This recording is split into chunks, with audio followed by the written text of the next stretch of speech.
Qui prend garde à chaque pas ne fait jamais voyage. Après vous avoir parlé de pas mal de sujets, comme les catacombes ou la musique, je me suis dit pourquoi pas carrément raconter l'histoire d'un pays. Et puis je me suis rappelé de mon voyage en Irlande. D'ailleurs, la photo du mur de ma chaîne, je l'ai prise en Irlande de l'Ouest, dans le Kerry. Bien qu'ayant eu un problème médical, me donnant des vertiges, j'ai découvert un pays qui m'était jusqu'à là alors inconnu. On sait très peu de choses de l'Irlande avant l'ère chrétienne. Le climat était moins propice à la vie humaine et les premiers habitants arrivèrent 10 500 avant Jésus-Christ. L'agriculture apparut moins 4000 avant JC. Les Celtes, un peuple de Grande-Bretagne, arrivent 700 ans avant JC sur l'île. L'époque de l'âge de fer, période où on découvre l'usage des métaux, peut commencer. En l'an moins 300 est assassiné l'homme de Clonycavan. C'est le tout premier homme du monde momifié à avoir une coiffure du style Iroquois. À cette époque, il y a 4 royaumes. L'Ulster au nord, le Leinster à l'est, le Munster et le Connacht, et un Ard Ri Erenn, un roi suprême pour les diriger. La civilisation celtique prend fin au début de l'ère chrétienne. C'est Saint Patrick qui introduit cette religion dans l'île, mettant fin au druidisme. Au 8e siècle, il y a plus de 150 clans, assujettis à l'un des 4 royaumes. Le Ard Ri devient plus un titre honorifique. Les Vikings raidèrent pour la première fois l'île de Rathlin, appartenant à l'Irlande du Nord, en 795, et firent de nombreux dégâts dans le pays.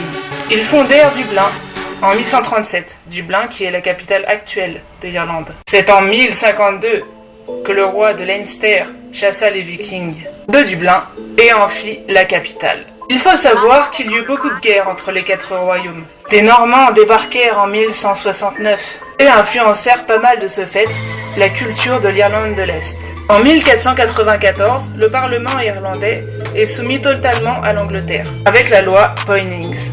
Presque 50 ans plus tard, Henri VIII devient roi d'Irlande, en plus de roi d'Angleterre. En 1569 et en 1579, des rébellions sont lancées dans le Desmond, une région irlandaise, contre le gouvernement anglais.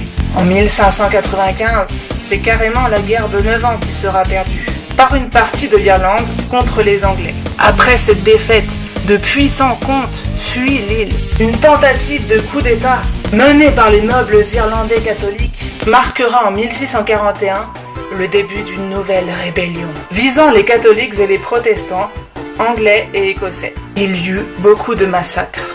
L'Irlande perdit à nouveau et les terres du Nord, considérées comme rebelles, sont prises et attribuées à des colons écossais et anglais. Lors de la bataille de la Boyne en 1690, le roi catholique Jacques II, chassé d'Angleterre, tente de reprendre en main l'Irlande. Mais il est défait et le sort de l'île s'aggrave. En 1740, une grande famine touche les Irlandais. Suite aux assassinats faits par les Anglais, les Écossais et la Société des Irlandais Unis, qui au passage est une organisation politique libérale, naît le 31 août 1798 la République du Connaught.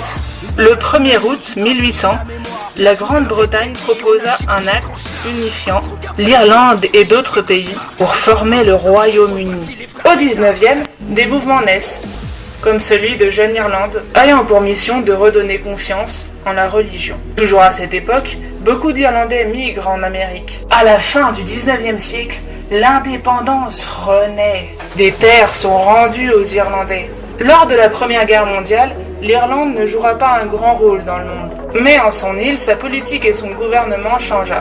La guerre d'indépendance irlandaise naquit quelque temps après, aboutissant au traité anglo-irlandais et mettant fin à la domination britannique. L'Irlande du Nord décida cependant de rester au sein du Royaume-Uni. En 1937 est rédigée la première constitution d'Irlande, sous l'influence d'une démocratie libérale. Dans la Deuxième Guerre mondiale, l'Irlande est neutre et devient officiellement une république en 1948. Dans les années 70, l'économie stagne. Toutefois, grâce à la livre irlandaise, monnaie créée en 1979, et grâce aussi à la communauté européenne, En 80, l'économie remonte. La valeur des propriétés est multipliée. Les politiciens adoptent une politique sociale. Le divorce est légalisé et l'homosexualité dépénalisée. Même si malheureusement, l'avortement n'est utilisé et autorisé que dans des cas très limités. Ce qui m'amène à vous demander, êtes-vous déjà allé en Irlande? Quel pays avez-vous déjà visité? Et bien sûr, quel pays aimeriez-vous visiter? Dites-le moi dans les commentaires. Bien sûr, n'oubliez pas le petit like, le petit abonnement, le petit partage. Bye, je vous aime.